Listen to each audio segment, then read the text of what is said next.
اعوذ باللہ من الشیطان الرجیم بسم اللہ الرحمن الرحیم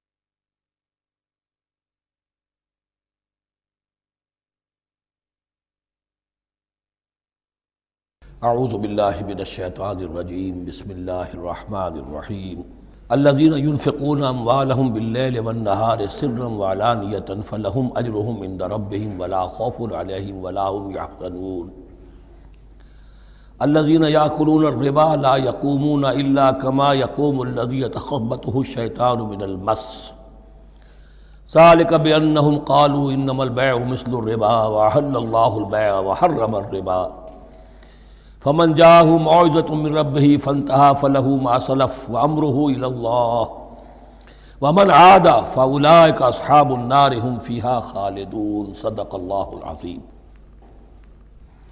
رب اشرح لي صدري ويسر لي امري واحلل عقدة من لساني يفقهوا قولي۔ ابھی سورہ مبارکہ کا وہ رکوع ہم پڑھ رہے ہیں کہ جو آج کے حالات میں اہم ترین ہے، اس لیے کہ اس دور میں اللہ کے خلاف بغاوت کی سب سے بڑی شکل تو ہے غیر اللہ کی حاکمیت کا تصور۔ سب سے بڑا شرک یہ ہے، نفسیاتی اعتبار سے سب سے بڑا شرک مادے پر توکل، بتوں سے تجھ کو امید خدا سے نو امیدی، مجھے بتا تو صحیح اور کافری کیا ہے۔ لیکن یہ نفسیاتی اور داخلی بات ہے۔ خارجی اور واقعاتی دنیا میں سب سے بڑا شرک اس وقت وہ غیر اللہ کی حاکمیت، جو اب عوامی شکل اختیار کر گئی، عوامی حاکمیت۔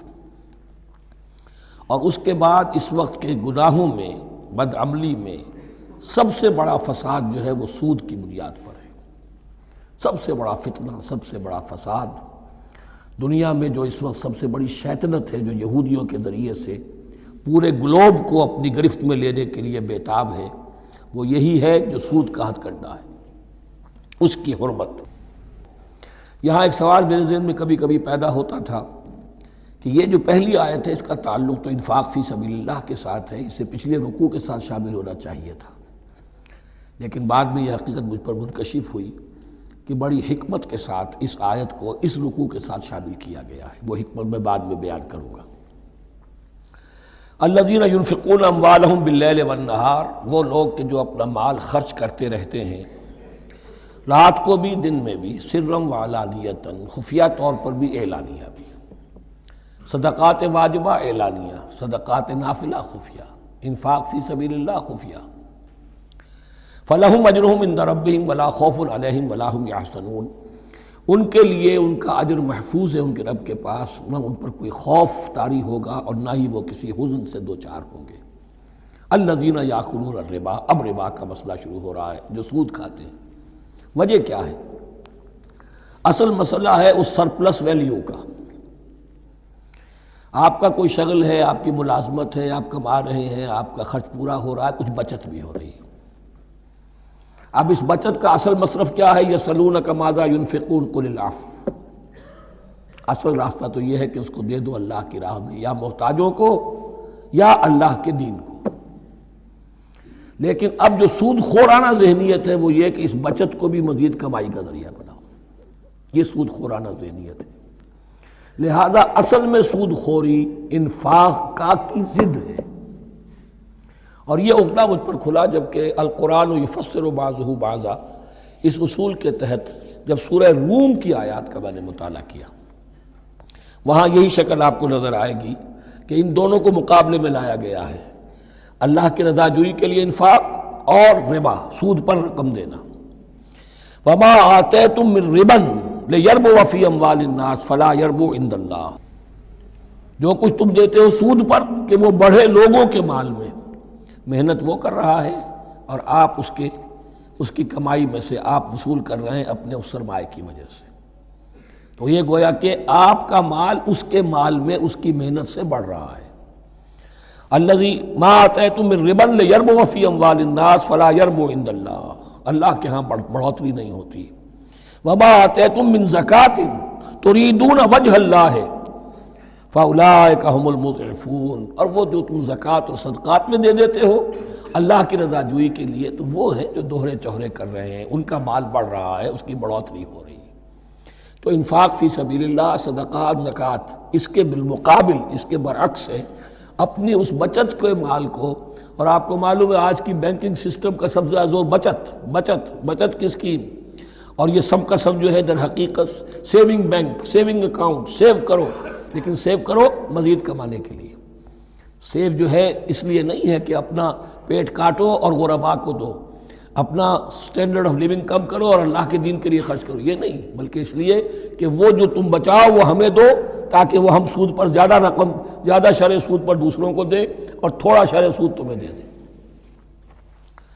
اب اس کے برعکس ہے الذین یاکلون الربا، جو لوگ سود کھاتے ہیں، لا یقومون الا کما یقوم الذی یتخبطہ الشیطان من المس، وہ نہیں کھڑے ہوتے مگر ان کی طرح سے کہ جن کو شیطان نے مخبوط الحواس بنا دیا ہو چھو کر. یہاں عام طور پر یہ سمجھا گیا کہ یہ قیامت کے دن کا نقشہ ہے. یہ قیامت کے دن کا نقشہ تو ہوگا ہی، اس دنیا میں بھی سود خوروں کا حال یہی ہے. اور اگر ان کا نقشہ دیکھنا ہو تو کسی سٹاک ایکسچینج کو جا کے دیکھ لیجئے، معلوم ہوگا دیوانے ہیں، پاگل ہیں، چیخ رہے ہیں، دوڑ رہے ہیں، بھاگ رہے ہیں. وہ انسان نہیں نظر آتے اس وقت جو بھی کچھ ہو رہا ہوتا سٹاک ایکسچینج کے اندر. مخبوط الحواس انسان جو ہے وہ ہو جاتا ہے یہ سود خوری کی وجہ سے. الذین یاکلون الربا لا یقومون الا کما یقوم الذی یتخبطہ الشیطان من المس ذلک بانہم قالوا انما البیع مثل الربا. اور ان کے سب سے بڑھ کر مخبوط الحواس ہونے کی کا مظہر یہ ہے، یہ اس لیے کہ وہ کہتے ہیں کہ بیع بھی تو ربا کی طرح ہے، بیع بھی تو سود ہے. میں نے 100 روپے کا مال خریدا 110 میں بیچ دیا، 10 بچ گئے، یہ ربا ہے، ربا جائز ہے. 100 روپے کسی کو دیے اور 110 لیے، یہ سود ہو گیا. بھائی کیوں ہو گیا؟ 100 روپے کی شے دے دی، یہ 100 روپیہ دے دیا، کیا فرق پڑا؟ 10 لاکھ کا مکان بنایا، 4000 کے قرضے کے ماہانہ کرائے پر دے دیا، جائز ہو گیا. 10 لاکھ کسی کو دیا اور اس سے 4000 روپیہ مہینہ دینا شروع کیا، یہ سود ہو گیا، حرام ہو گیا. عقلی طور پر یہ باتیں ہیں کہ جو سود کے حامیوں کی طرف سے کہی جاتی ہیں. انما البیع مثل الربا، بیع میں بھی جو نفع ہوتا ہے، ربح اور ربا یہ میں اس وقت بیان کر چکا ہوں سورہ بقرہ کے دوسرے رکوع کے ضمن میں. تو یہ جان لیجئے کہ اس ظاہری سی مناسبت کی وجہ سے ان کا مخبوط الحواس لوگ جو ہیں وہ اس دونوں کے اندر کوئی فرق محسوس نہیں کرتے. یہاں اللہ تعالیٰ نے ان کے قول کا عقلی جواب نہیں دیا، بلکہ جواب کیا دیا؟ احل اللہ البیع وحرم الربا. اللہ نے بیع کو حلال قرار دیا ہے اور ربا کو حرام قرار دیا ہے. اب تم بات یہ کرو، اللہ کو مانتے ہو یا نہیں؟ رسول کو مانتے ہو یا نہیں؟ قرآن کو مانتے ہو کہ نہیں؟ یا اپنی عقل کو مانتے ہو؟ اگر تم مسلمان ہو، اگر تم مومن ہو تو اللہ کا حکم جو وہ فرمائے، نہ صرف اللہ کا، جو رسول کا ہے. ما آتاکم الرسول فخذوہ وما نہاکم عنہ فانتہوا، جو کچھ رسول تمہیں دے لے لو اور جس چیز سے روک دے رک جاؤ. یہ تو شریعت کا معاملہ ہے. ویسے اس میں جو فرق واقع ہوتا ہے وہ یہ ہے کہ ایک ہے فلوئڈ منی، فلوئڈ کیپٹل، ایک ہے فکسڈ کیپٹل. مکان 10 لاکھ کا ہے لیکن مکان سے جو شخص رہ رہا فائدہ کیا اٹھائے گا؟ 1 مہینے رہے گا نا، بس اس کا بدل آپ نے لے لیا. 10 لاکھ روپے کسی کو نقد دے دیے، وہ کسی کام میں لگائے گا، 12 لاکھ بھی بن سکتے ہیں، 15 بھی لگ سکتے ہیں، 8 بھی رہ سکتے ہیں. اس میں آپ نے فکسڈ اگر لیا تو یہ حرام ہے. ان دونوں میں اگرچہ عام طور پہ کہا جائے گا یہ بھی کیپٹل ہے وہ بھی کیپٹل ہے، مکان بھی تو سرمایہ کی ایک شکل ہے، لیکن یہ فکسڈ کیپٹل ہے، اس کی شکل بدل نہیں رہی ہے. اس مکان میں تو ایک شخص رہ جائے گا، سکنا ہوگا، اس کی رہائش ہے، یا آپ کہیں گے اس کی ویئر اینڈ ٹیئر ہے تو اس کا آپ نے بدل لے لیا، بس ختم. لیکن وہ جائے گا، وہ مکان آپ کے لیے رہ جائے گا. لیکن یہ کہ 10 لاکھ جس کو دیا نقد، وہ کاروبار کرے گا، کچھ اور کہیں لگائے گا، اس کے اندر اضافہ بھی ہو سکتا ہے، کمی بھی ہو سکتی ہے. اس میں پھر فکسڈ پروفٹ لینا یہ ہے حرام، اور ان دونوں میں کوئی مناسبت نہیں. لیکن اللہ تعالیٰ نے یہ جواب نہیں دیا. جواب دیا احل اللہ البیع وحرم الربا فمن جاءہ موعظۃ من ربہ فانتہی فلہ ما سلف، تو جس شخص کے پاس اس کے رب کی طرف سے یہ نصیحت پہنچ گئی اور وہ باز آ گیا، رک گیا، فلہ ما سلف، تو جو کچھ پہلے وہ لے چکا ہے وہ اس کا ہے، وہ اس سے واپس نہیں لیا جائے گا، حساب کتاب نہیں کیا جائے گا کہ تم اتنا سود کھا چکے ہو واپس کرو۔ لیکن اس کا یہ مطلب بھی نہیں کہ اس کا کوئی گناہ ان پر نہیں ہوگا، وَأَمْرُهُ إِلَى اللَّهِ، اللہ کے حوالے رہے گا، معلق رہے گا، اللہ چاہے گا تو معاف بھی کر دے گا اور اللہ چاہے گا تو پچھلے سود کے اوپر بھی اس کی سرزنش ہوگی۔ أَمْرُهُ إِلَى اللَّهِ وَمَنْ عَادَ، لیکن اس نصیحت کے آنے کے بعد بھی جس نے دوبارہ یہ حرکت کی فَأُولَٰئِكَ أَصْحَابُ النَّارِ هُمْ فِيهَا خَالِدُونَ، تو یہ جہنمی ہے اور اس میں ہمیشہ ہمیشہ رہیں گے۔ يَمْحَقُ اللَّهُ الرِّبَا وَيُرْبِي الصَّدَقَاتِ، اللہ تعالیٰ ربا کو مٹاتا ہے، دباتا ہے۔ اور ہمارے زمانے میں شیخ محمود احمد مرحوم نے ایک کتاب لکھی ہے مین اینڈ منی، اس میں ثابت کیا ہے جہاں جو یہ سود کا معاملہ چلتا ہے تین چیزیں ساتھ ساتھ بڑھتی چلی جاتی ہیں، جتنا سود بڑھے گا ان امپلائمنٹ بڑھے گی، انفلیشن بڑھے گی، نتیجے میں انٹرسٹ ریٹ بڑھے گا، جیسے انٹرسٹ ریٹ بڑھے گا ان امپلائمنٹ مزید ہوگی، انفلیشن زیادہ ہوگی، اٹس اے ویشس سرکل، اور اسی کے نتیجے میں تباہی ہو جاتی ہے، چھپی رہتی ہے وہ تباہی۔ وہ تو ایک ہی وقت میں بینک کرپٹ ہوگا، کوئی بینک، بڑے بڑے بینک جو ہیں دیوالے نکلیں گے، ابھی جو کوریا کا حشر ہو رہا ہے اور جو اس سے پہلے روس کا ہو چکا ہے، یہ سارا جو ہے یہ یوں سمجھیے شیش محل کی طرح ہے، اس میں تو ایک پتھر پڑے گا تو ٹکڑے ہو جائیں گے۔ وَمَنْ عَادَ فَأُولَٰئِكَ أَصْحَابُ النَّارِ هُمْ فِيهَا خَالِدُونَ يَمْحَقُ اللَّهُ الرِّبَا وَيُرْبِي الصَّدَقَاتِ، اللہ تعالیٰ پالتا ہے، صدقات کو پالتا ہے، بڑھاتا ہے اللہ کے ہاں۔ وہ آیت میں سنا چکا ہوں آپ کو، سورہ روم کی 39ویں آیت ہے یہ، وَمَا آتَيْتُم مِّن رِّبًا لِّيَرْبُوَ فِي أَمْوَالِ النَّاسِ فَلَا يَرْبُو عِندَ اللَّهِ وَمَا آتَيْتُم مِّن زَكَاةٍ تُرِيدُونَ وَجْهَ اللَّهِ فَأُولَٰئِكَ هُمُ الْمُضْعِفُونَ واللہ لا یحب کل کفار اثیم، اور اللہ کو ہرگز پسند نہیں ہے وہ سب کہ جو ناشکرے ہیں اور گناہ گار ہیں۔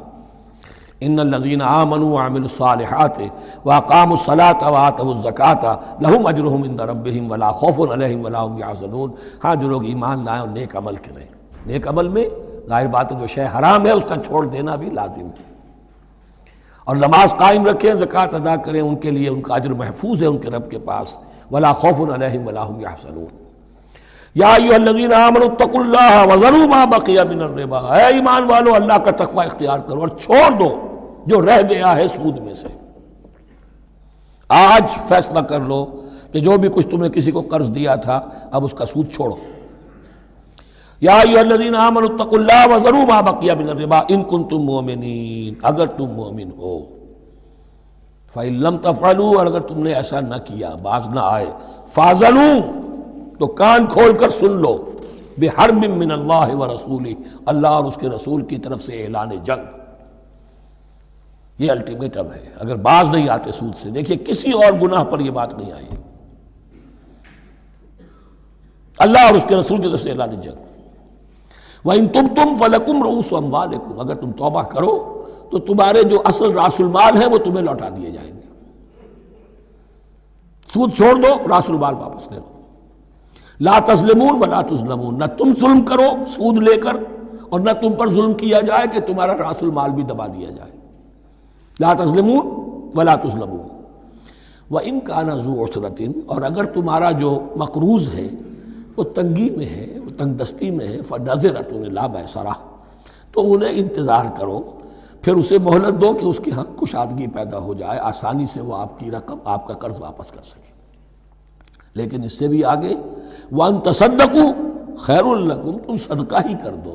تمہارا بھائی غریب تھا، اس کو تم نے قرض دیا تھا، کچھ سود لے کر کھا بھی چکے ہو، اب جو ہے سود، اب تو باقی سود کو تو چھوڑا ہی ہے، اگر وہ راس المال بھی بخش دو اس کو، یہ انفاق ہو جائے گا، یہ قرض حسنہ اللہ کو ہو جائے گا، یہ تمہارا جو ہے ذخیرہ آخرت بن جائے گا۔ تو یوں سمجھیے کہ جو بھی جو ہے جس کو سرپلس ویلیو میں نے کہا تھا اسلامی معیشت کے اندر، جو بچت ہے آپ کی، اس بچت کا سب سے اونچا مصرف کیا ہے؟ صدقہ دے دو، انفاق کر دو۔ اس سے کم تر کیا ہے؟ قرض حسنہ، قرض دے دو کسی کو تاکہ وہ اپنی ضرورت چلا لے، اس کا کاروبار رکا ہوا تھا وہ چل پڑے گا اور تمہیں پھر وہ اپنی اصل رقم واپس کر دے گا. یہ قرض حسنہ اس سے کم تر درجہ ہے. تیسرا درجہ ایک اور بھی ہے جو جائز تو ہے مکروہ، پسندیدہ نہیں ہے. تم زیادہ ہی خسیس ہو، چلو مزاربت پر دے دو، اور مزاربت یہ ہے کہ رقم تمہاری کام وہ کرے گا. اگر بچت ہو جائے تو تم بھی لے لینا، اگر نقصان ہو جائے تو کوئی تاوان نہیں لے سکتے اس سے. یہ ہے مزاربت. اس کے بعد اگر تم کہو کہ میں دے رہا ہوں، مجھے اتنے % تو بہرحال تم نے دینا ہی دینا ہے، اس سے بڑھ کر حرام شے کوئی نہیں.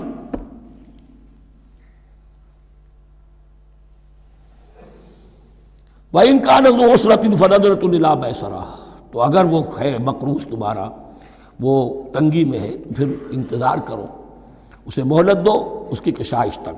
وَأَن تَصَدَّقُوا خَيْرٌ لَكُمْ، اور اگر تم صدقہ ہی کر دو، خیرات کر دو، دے دو، بخش دو، وہ تمہارے لیے بہتر ہوگا. ان کنتم تعلمون، اگر تم جانتے ہو، اگر وہ حکمت تمہارے اندر آ گئی ہے، اگر تم اولو الالباب ہو، اگر تم سمجھدار ہو، تو جو کچھ تمہیں بچت اس سے ہوگی، جو اللہ کے ہاں اجر و ثواب ملے گا، وہ تمہیں یہ رقم واپس لے کر جو ہے اس سے کیا مل جائے گا. وَاتَّقُوا يَوْمًا تُرْجَعُونَ فِيهِ إِلَى اللَّهِ، یہ آیت آخری آیت ہے قرآن کی نزول کے اعتبار سے. آیت ڈرو اس دن سے، تو دیکھیے وہی آیت یاد کیجئے. وَاتَّقُوا يَوْمًا لَا تَجْزِي نَفْسٌ عَن نَفْسٍ شَيْئًا وَلَا يُقْبَلُ مِنْهَا شَفَاعَةٌ وَلَا يُؤْخَذُ مِنْهَا عَدْلٌ وَلَا هُمْ يُنصَرُونَ. وَاتَّقُوا يَوْمًا لَا تَجْزِي نَفْسٌ عَن نَفْسٍ شَيْئًا وَلَا يُقْبَلُ مِنْهَا عَدْلٌ وَلَا تَنفَعُهَا شَفَاعَةٌ وَلَا هُمْ يُنصَرُونَ. وَاتَّقُوا يَوْمًا تُرْجَعُونَ فِيهِ إِلَى اللَّهِ، ڈرو اس دن سے جس دن کے لوٹا دیے جاؤ گے تم اللہ کی طرف. ثم توفى كل نفس ما كسبت، پھر ہر جان کو پورا پورا دے دیا جائے گا جو کمائی اس نے کی ہوگی. وهم لا يظلمون، اور ان پر کوئی ظلم نہیں ہوگا. اب یہ قرآن مجید کی طویل ترین آیت آ رہی ہے، آیت دین. کوئی قرض کا معاملہ ہے، کوئی قرض کا معاملہ ہے کہ آپ نے کسی کو قرض دیا، یا کوئی کاروباری معاملہ ہے، اشتراک ہے جس میں کہ جو بھی ہوگا بعد میں نتائج نکلیں گے. ان سب کے بارے میں حکم ہے کہ لکھ لیا کرو. ہم کیا کرتے ہیں قرض دیتے ہوئے، اب دوست ہے، بھائی ہے، عزیز ہے، کیا لکھوانا، اس سے کیا کہے گا، اعتماد نہیں ہے. کاروبار شروع ہو گیا، زبانی باتیں کر لی، اس کے بعد رو رہے ہیں، چیخ رہے ہیں، چلا رہے ہیں.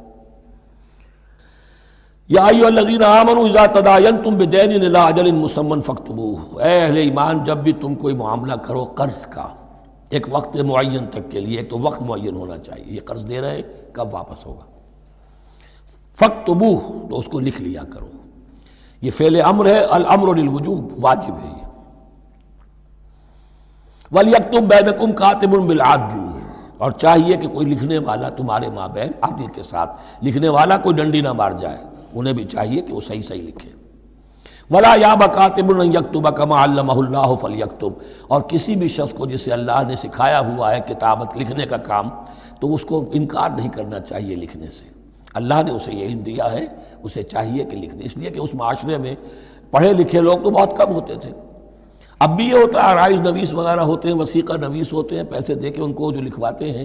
لیکن اگر کوئی وثیقہ نویس جو ہے بے ایمانی کرے اور لکھنے میں کوئی کمی کر جائے تو جو جس کے اوپر ذمہ داری ہے اسے نقصان پہنچ جائے گا.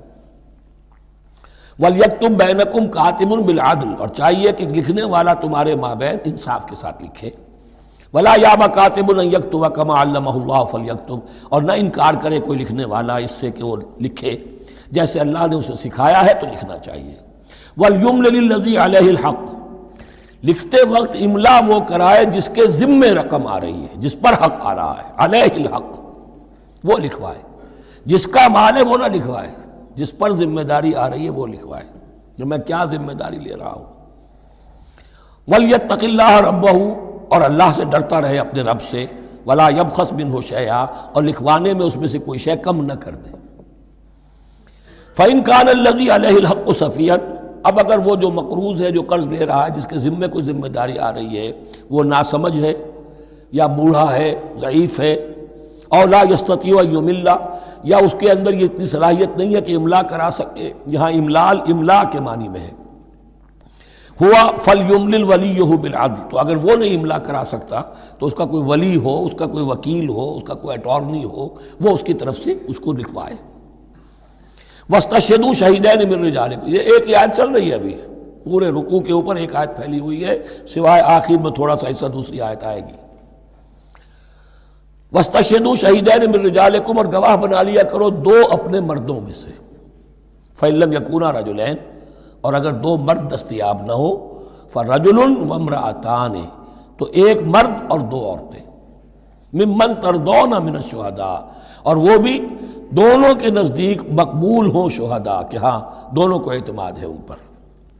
اب یہ جو سوال آ گیا کہ ایک مرد کی جگہ دو عورتیں، دو مرد یا پھر ایک مرد کا ہونا تو لازم ہو گیا، محض عورت کی گواہی نہیں چلے گی، لیکن اس کا آیا مسئلہ ہر قسم کے معاملے کا ہے یا قرض اور مالی معاملات میں وثیقہ نویسی کا، یہ ایک علیحدہ مسئلہ ہے، یہ تو باتیں پھر فقہا کے ہاں تفصیل سے ملتی ہیں، لیکن یہ مسئلہ موجود ہے کہ دو مرد، اور اگر دو مرد دستیاب نہ ہوں تو ایک مرد اور دو عورتیں، تو سوال تو پیدا ہو گیا کہ کیا عورت کی گواہی عادی ہے؟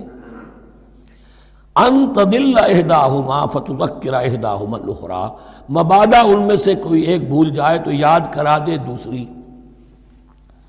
عقلی سوال پیدا ہو گیا، کیا مرد نہیں بھول سکتا؟ کیا جواب ہے اس کا؟ جواب یہ ہے کہ واقعتاً اللہ تعالیٰ نے عورت کے اندر نسیان کا مادہ زیادہ رکھا ہے۔ الا یعلم من خلق وہو اللطیف الخبیر، کیا وہی نہ جانے گا جس نے پیدا کیا ہے؟ اس نے پیدا کیا ہے، وہ جانتا ہے۔ نسیان کا مادہ کیوں زیادہ رکھا یہ بھی سمجھ لیجیے، عقلی بات ہے، منطقی بات ہے۔ She has to play the role of number 2، اسے مرد کے تابع رہنا ہے، جو نمبر 2 ہوتا ہے اس کے اوپر، اس کے کبھی احساسات کے اوپر، کبھی جذبات کے اوپر کوئی نہ کوئی کوفت، کوئی قدورت آتی ہے، اور اس میں اللہ تعالیٰ نے ان کا سیفٹی والو رکھا ہوا، بھول جانا، اگر بھولنا نہ ہو، یاد ماضی عذاب ہے یا رب، چھین لے مجھ سے حافظہ میرا، یہ نسیان جو ہے یہ بھی ایک بہت بڑی نعمت ہے، ورنہ تو کوئی صدمہ دل سے اترے ہی نا، کوئی غصہ کبھی ختم ہوئی نا، تو بھولنے کا معاملہ یہ سیفٹی ویلو اللہ نے عورت میں زیادہ رکھا ہے، اس لیے کہ اسے مرد کے تابع ہو کر رہنا ہے، اور جب تابع ہو کر رہنا ہے تو اسے زیادہ اس کے احساسات پہ، جذبات پر زیادہ مواقع آئیں گے کہ اس کو کچھ زک پہنچے، اس کے لیے یہ سیفٹی ویل کے نسیان ہے، یہ زیادہ رکھ دیا گیا ہے۔ ان تضل احداہما فتذکر احداہما الاخری، اب یہ کہ اگر یہ بات سمجھ میں نہ آتی تب بھی اللہ کا حکم ہے ماننا ہے، اگر فسٹ کیپٹل اور فلوئڈ کیپٹل کا فرق سمجھ میں نہیں آتا تب بھی بیع حلال ہے، ربا حرام ہے، اللہ خیر صلی اللہ، احل اللہ البیع وحرم الربا، لیکن اگر حکمت سمجھ میں آ جائے تو نور علی نور۔ ولا یأبى الشہداء اذا ما دعوا، اور نہ انکار کریں گواہ جب کہ ان کو بلایا جائے، اب گواہی کے لیے بلایا جائے تو گواہ نہیں آ رہے، نخرہ کر رہے، نہیں، ان کو آنا چاہیے، جو اللہ کی کوئی گواہی جو ہے اگر چھپائی ہے تو بہت بڑا ظلم ہے۔ ولا تسأموا، اور اس سے تھکو مت، کسل مت کرو، سستی مت کرو، ان تکتبوہ، کہ تم لکھو اسے، صغیرا او کبیرا، چاہے چھوٹا معاملہ ہو چاہے بڑا ہو، الی اجلہ، وقت معین کے لیے، اتنا قرض دے رہا ہوں، اتنے وقت میں آپ نے مجھے لوٹانا ہے، اس کے بعد آپ بڑھا سکتے ہیں، آپ دیکھ سکتے ہیں، اسے مزید مہلت دے سکتے ہیں، ایسے ہی حالات ہیں تو آپ معاف بھی کر سکتے ہیں، لیکن یہ کہ جب لکھنا ہے، حکم دیا جا رہا ہے تو اس میں اجل معین ہو، الی اجلہ، اور اس میں چھوٹے بڑے کی تفریق نہ کرو، چاہے چھوٹا مسئلہ بڑا لکھ لو، ذالکم اقسط عند اللہ، یہ اللہ کے نزدیک بھی زیادہ مبنی بر انصاف ہے، واقوم للشہادہ، اور گواہی کے لیے زیادہ قوی ہوگا اور زیادہ درست ہوگا، لکھی ہوئی شے ہوگی تو اب معاملہ جو ہے بہت واضح رہے گا، ورنہ زبانی یادداشت کے اندر کہیں کہیں جو ہے تعبیر ہی میں فرق ہو جاتا۔ وعدنا اللہ ترتابو، اور یہ اس کے بہت قریب ہے کہ تم بھولو گے نہیں، الا ان تکون تجارتا حاضرتا تدیرونہا، الا یہ کہ کوئی لین دین ہو، تجارت ہو جو حاضر ہوتی ہے دست بدست، آپ نے سودا دیا، اس نے پیسے دے دیے، اب کیش بھی وہ دے دیجئے یا آپ دینا چاہیں تو، ورنہ یہ شریعت میں لازم نہیں ہے۔ اگر ایسا دست بدست کا معاملہ ہے تو پھر یہ ہے کہ وہ تو ہو گیا ایکسچینج، وہ مال جو ہے دکاندار نے مال دیا، آپ نے پیسے دے دیے، اس کے لکھنے کی ضرورت نہیں ہے۔ الا ان تکون تجارۃ حاضرۃ تدیرونھا بینکم، تو اگر وہ تجارت ہو کہ نقد تمہاری چلتی ہے، آپس میں لین دین ہو رہا ہے، فلیس علیکم جناح الا تکتبوھا، تو کوئی حرج نہیں ہے تم پر کہ اسے نہ لکھو۔ واشہدوا اذا تبایعتم، اور گواہ بنا لیا کرو جب کوئی مستقبل کا سودا کرو۔ یہ بیع سلم جو ہوتی ہے یہ مستقبل کا سودا ہے، قرض کا سودا ہے۔ بیع سلم بھی ایک طرح کا قرض ہے۔ آج آپ طے کرتے ہیں کسی شخص سے، کسی کاشتکار سے، زمیندار سے کہ اگلا موسم جو آئے گا فصل کا، گیہوں کی فصل کا، تو اتنے روپے من کے حساب سے 500 من گندم میں آپ سے لوں گا۔ یہ بیع سلم کہلاتی ہے، اور اس میں لازم ہے کہ پوری قیمت ابھی ادا کر دیں۔ لیکن اس میں بھی کہ اس وقت آپ کو اتنی گندم دینی ہے، اس کو لکھوا لو اور اس پر 2 گواہ بنا لو۔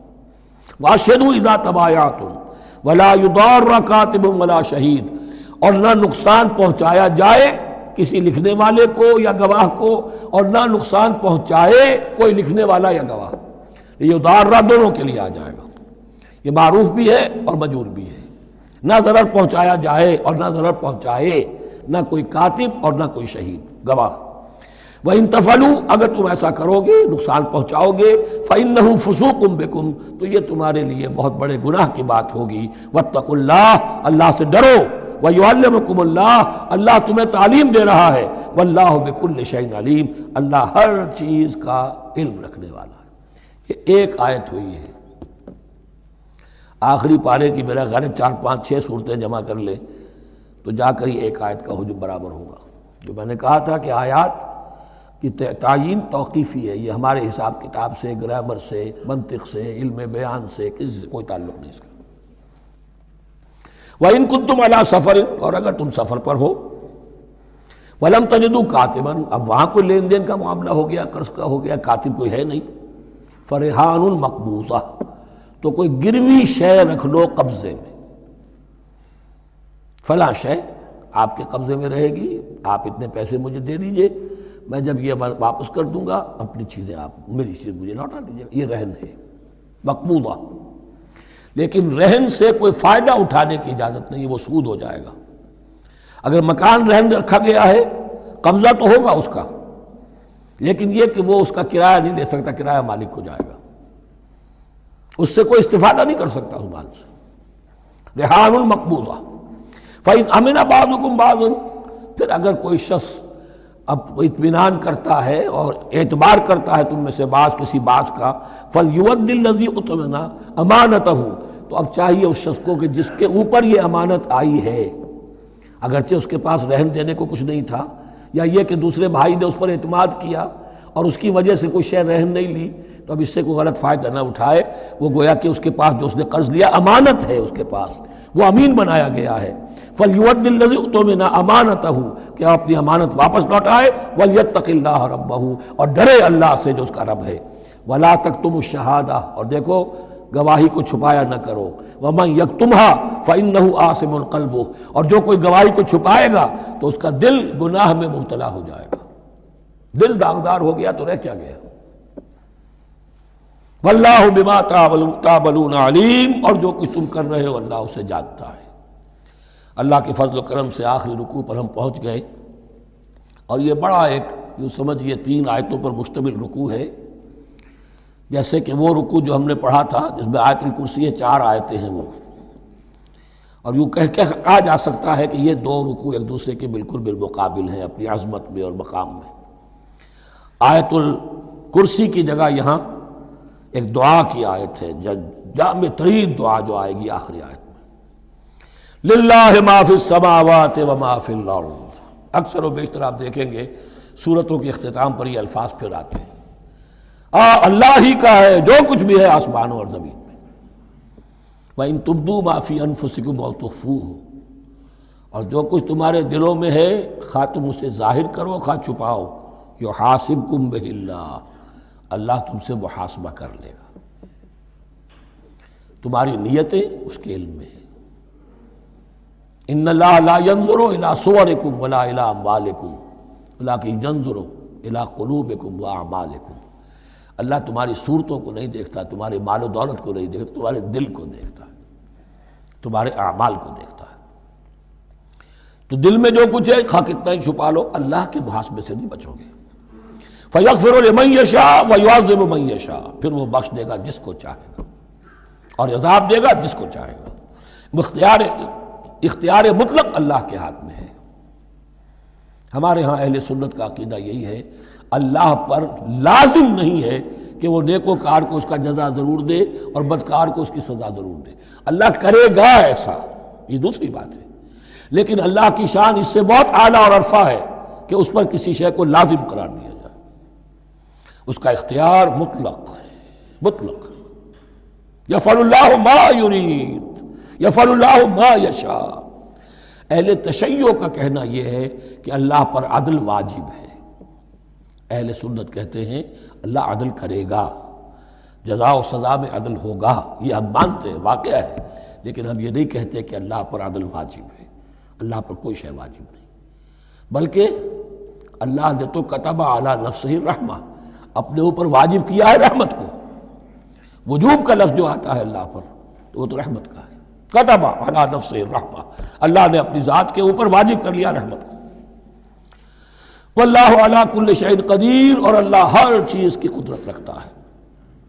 آمن الرسول بما انزل الیہ من ربہ والمؤمنون، ایمان لائے رسول صلی اللہ علیہ وسلم اس چیز پر کہ جو نازل کی گئی ان کی جانب ان کے رب کی طرف سے۔ غور طلب بات ہے، یہ بڑا باریک نکتہ ہے۔ نبی پر جب وحی آئی ہے کیسے پہچان لیا کہ یہ بدروح نہیں ہے، یہ جبرائیل ہے؟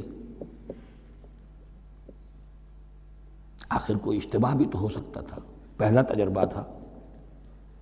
اس سے پہلے نہ آپ نے کہانت سیکھی، نہ آپ نے کوئی اور اس طرح کی نفسیاتی ایکسرسائزز کی۔ آپ تو کاروباری آدمی تھے، ایک بہت ہی بھرپور زندگی گزار رہے ہیں، اہل و عیال والے ہیں، کاروبار کر رہے ہیں، ہائی ایسٹ لیول کا کاروبار ہے۔ تو فطرت جو ہے وہ پہچانتی ہے، نبی کی فطرت وہ اتنی پاک اور صاف ہوتی ہے کہ اس کے اوپر کوئی بدروح کا کوئی اثر ہو ہی نہیں سکتا۔ بہرحال ہمارے لیے بڑی تسکین کی بات ہے کہ اللہ تعالیٰ نے رسول کے ایمان کے تذکرے کے ساتھ ہمارے ایمان کا تذکرہ کیا۔ آمن الرسول بما انزل الیہ من ربہ والمؤمنون، ایمان لائے رسول صلی اللہ علیہ وسلم اس چیز پر جو نازل کی گئی ان کی جانب ان کے رب کی طرف سے، اور ایمان لائے صاحب ایمان۔ اللہم ربنا اجعلنا منہم، اللہم ربنا اجعلنا منہم۔ کل آمن باللہ وملائکتہ وکتبہ ورسلہ، یہ دوسرا مقام ہے سورہ بقرہ کے اندر جس میں ایمان کے جو اجزاء ہیں ان کو گنا گیا ہے۔ کچھ یاد ہے آیت البر، لیس البر ان تولوا وجوہکم قبل المشرق والمغرب ولکن البر من آمن باللہ والیوم الآخر والملائکۃ والکتاب والنبیین۔ یہاں بھی اسی طرح ہے، کل آمن باللہ وملائکتہ وکتبہ ورسلہ لا نفرق بین احد من رسلہ۔ اور یہ تیسری مرتبہ بات آ گئی ہے کہ رسولوں کے درمیان کوئی تفریق نہیں کی جائے گی۔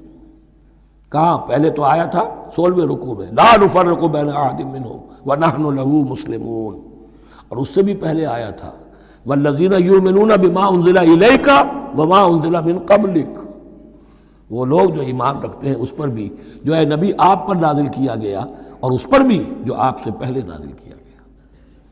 لا نفرق بین احد من رسلہ، ہم اس کے رسولوں میں سے کسی کے مابین کوئی تفریق نہیں کرتے۔ تفضیل اسی صورت میں ثابت ہے، تلک الرسل فضلنا بعضهم علی بعض منہم من کلم اللہ ورفع بعضهم درجات وقالوا سمعنا واطعنا، وہی بات کہ جو کہی گئی تھی جب ان سے کہا گیا تھا واسمعوا، کیا کہا تھا انہوں نے؟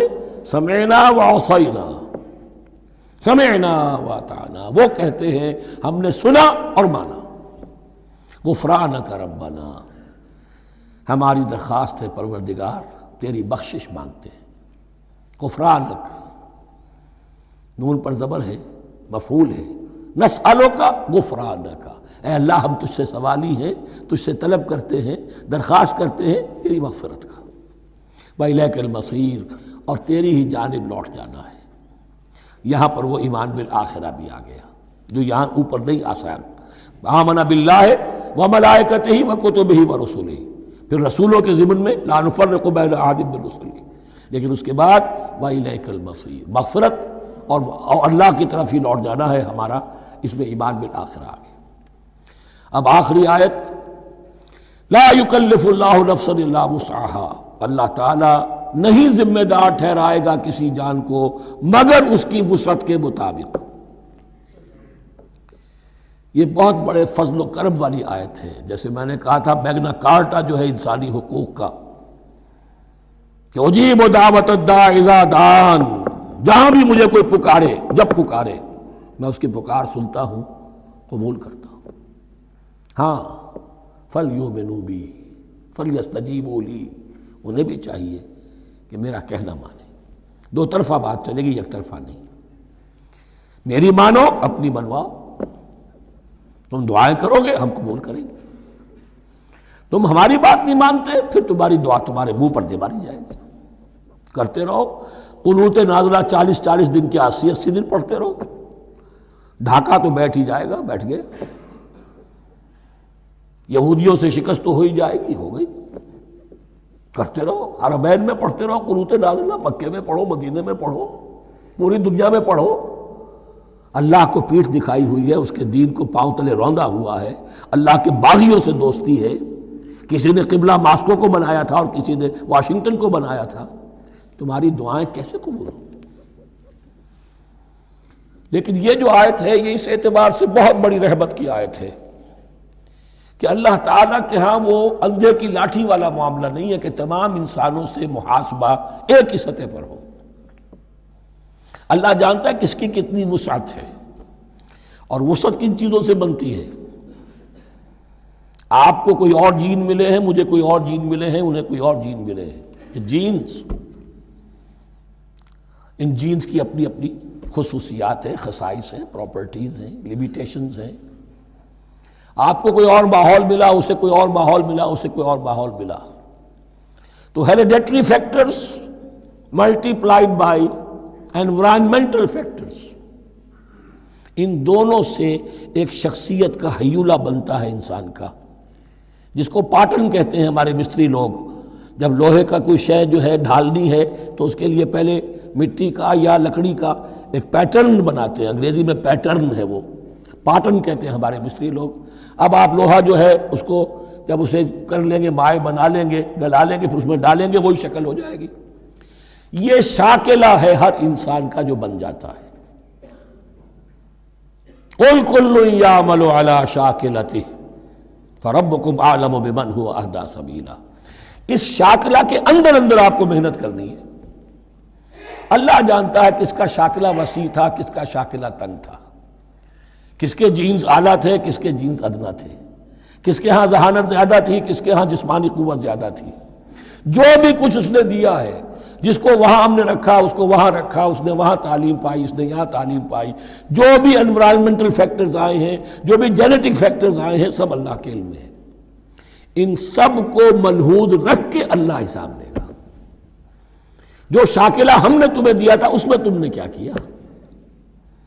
ایک شخص کے اندر فرض کیجئے استعداد ہی ہے 20 درجے کی استعداد ہے، اس نے فرض کیجئے 18 درجے کام کر دیا، کامیاب ہو گیا۔ کسی میں استعداد 100 درجے کی تھی، اس نے 50 درجے کیا، ناکام ہو گیا۔ حالانکہ کمیت کے اعتبار سے 50 درجے زیادہ ہے 18 درجے سے، لیکن یہ 18 درجے کا کام وہ کر رہا ہے جس کے اندر استطاعت تھی ہی 20 کی، یا 18 ہی کی تھی، اس نے پوری کر دی۔ اور 50 درجے والا وہ جس کو اللہ نے دے رکھی تھی 1000 کی استطاعت، اس کا وہ 50 بیکار ہو گیا۔ تو اللہ تعالیٰ کا محاسبہ جو ہے انڈیویجول ہے، اسی لیے فرمایا گیا کلہم آتی ہے یوم القیامت فردا، ان میں سب لوگ اس دن قیامت کے دن سب آئیں گے اکیلے اکیلے، تنہا تنہا، ہر ایک کا حساب ہوگا وہاں، اور ہر ایک کا حساب ہوگا لا یکلف اللہ نفسا الا وسعها، اللہ ذمہ دار نہیں ٹھہرائے گا کسی بھی جان کو مگر اس کی وسعت کے مطابق۔ البتہ اس کا اب ایک ریورس ہے۔ ہوتا کیا ہے، ہم سمجھتے ہیں دنیا میں تو بھاگ دوڑ کر رہے ہیں، اور دین اجی ہمارے اندر تو استطاعت دین کے کام کی صلاحیت ہی نہیں ہے۔ دنیا میں دیکھیں بڑے کامیاب، تیزی کے ساتھ دوڑ رہے ہیں، کامیاب پر کامیاب۔ دین ہمارے اندر تو استطاعت نہیں ہے، استعداد ہی نہیں ہے، کیا کریں؟ یہ دھوکہ ہے، سیلف ڈسیپشن ہے۔ استعداد اور استطاعت کے بغیر اور صلاحیت اور ذہانت کے بغیر دنیا میں بھی آپ کما نہیں سکتے، محنت نہیں کر سکتے، کوئی نتائج حاصل نہیں کر سکتے۔ یہ دھوکہ اپنے آپ کو نہ دیجئے۔ یہ ہے جو کچھ کر سکتے ہو کیجئے، کھودیے اپنی شخصیت کو، کھود کر جو نکال سکتے ہو نکال دیجئے۔ ہاں آپ نکال سکیں گے اتنا ہی جتنا آپ کے اندر ودیت ہے، زیادہ کہاں سے لے آئیں گے؟ اور اللہ نے کس میں کیا ودیت کیا ہے وہ جانتا ہے، اس کا حساب لینا جو ہے، محاسبہ وہ اس پر ہے کہ جو اس نے تمہیں دیا ہے۔ اور یہ مضمون قرآن مجید میں 5 مرتبہ آیا ہے بہت اہمیت کے ساتھ۔ لا یکلف اللہ نفسا الا وسعها لها ما کسبت وعلیہا ما اکتسبت۔ اسی جان کے لیے ہے جو اس نے کمایا، اور اس کے اوپر وبال بنے گا جو اس نے برائی کمائی۔ لیکن لام اور علا، لہا ما کسبت، جو بھی اس نے نیکی کمائی اس کے حق میں ہے، اس کے لیے ہے، اس کا اجر ملے گا، ثواب ملے گا، اور جو بدی کمائی وہ اس پر وبال بنے گا، اسی کے لیے اس کو سزا ملے گی، اسی کے حوالے سے۔ اب وہ آخری دعا آ گئی، جامع ترین اور عظیم ترین دعا ہے قرآن مجید کی۔ ربنا لا تؤاخذنا ان نسینا او اخطانا۔ اہل ایمان کے راستے پر، عمل صالح کے راستے پر مقدور بھر، امکان بھر اپنی شخصیت کے کونوں کھدروں میں سے بھی نکال کر، اپنی ریزیڈول انرجیز کو بھی نکال کر اللہ کی راہ میں لگا دیں۔ لیکن اس کے بعد بھی کوئی غرہ نہ ہو، کوئی غرور نہ ہو، کوئی اپنی محنت پر، اپنی نیکی پر، اپنی کمائی پر، اپنے کارناموں پر کہیں انسان دھوکہ نہ کھا جائے۔ کیفیت کیا رہنی چاہیے؟ وہ یہ ہے تواضع، عجز انکساری۔ ربنا لا تؤاخذنا ان نسینا او اخطانا۔ اے رب ہم سے مواخذہ نہ کیجو اگر ہم بھول جائیں یا ہم سے خطا ہو جائے۔ نسیان بھی ہے، الانسان مرکب من الخطاء والنسیان، انسان کے اندر یہ دونوں چیزیں، خطا اور نسیان، یہ تو بنی ہوئی ہیں۔ خطا یہ ہے کہ آپ نے اپنی امکانی حد تک تو نشانہ ٹھیک لگایا تھا، نشانہ خطا ہو گیا، ٹھیک ہے، کوئی بات نہیں، آپ کی نیت صحیح تھی۔ ایک اجتہاد کرنے والا اجتہاد کر رہا ہے، امکانی حد تک اس نے کوشش کی ہے کہ صحیح رائے تک پہنچے، لیکن خطا ہو گئی، اللہ معاف کرے گا۔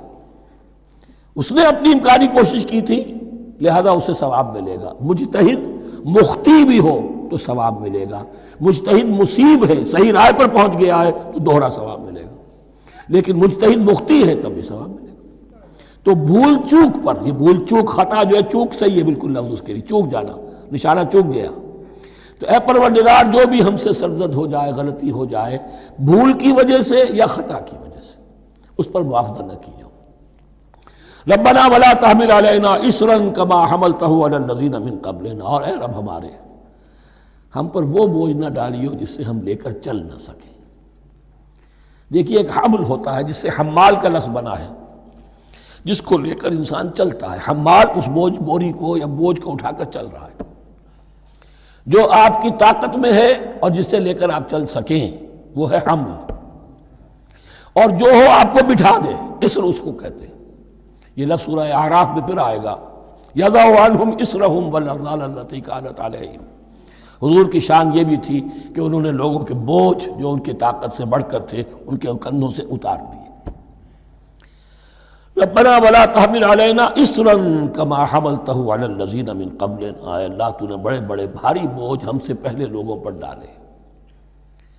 شریعت بھی پہلے بھاری تھی، بہت سے معاملات ہم نے دیکھ لیے۔ روزہ ہمارے لیے کتنا آسان کر دیا گیا، رات کو نکال دیا روزے سے، کہہ دیا خاص طور پہ کھاؤ پیو ضرور، سحری ضرور کرو، تسحروا فإن فی السحور برکہ۔